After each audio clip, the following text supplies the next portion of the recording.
Micro-protected bubbles are expected to provide safer mobility to people that have already been fully vaccinated against COVID-19. Besides this, Presidential Advisor for Entrepreneurship Joey Concepcion proposed its implementation across Metro Manila to help the battered economy to recover and regain people's livelihood. We have to increase the level of confidence of our consumers.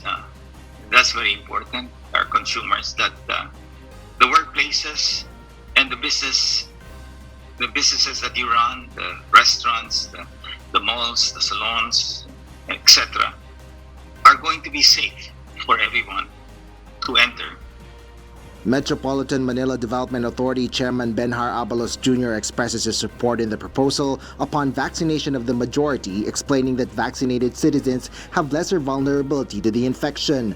Based on Metro Manila Council's data, bulk of active COVID-19 cases are unvaccinated persons, reaching to over 15,000, while fully vaccinated patients are only about 4,000. These data speak for themselves that really it's very important to get vaccinated.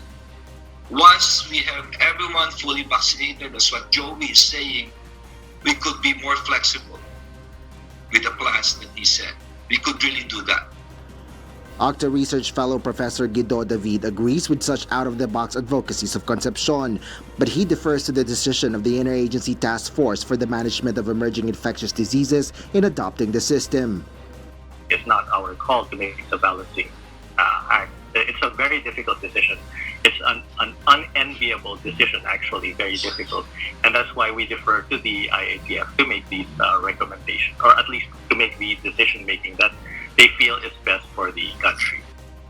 Health Secretary Francisco Duque III himself is also in favor of the micro-protected bubbles in the capital region. But Duque emphasizes that it may be difficult to incorporate it in the policy as it has no legal basis and may violate discrimination against unvaccinated people who may have only been deprived of vaccine due to insufficient supply.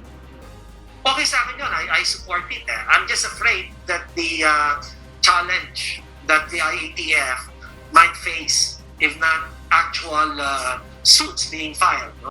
For number one, disenfranchising the unvaccinated.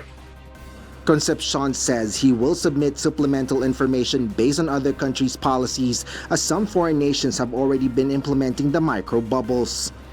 Asher Kadapan Jr., UNTV News and Rescue. We serve the people, we give glory to God.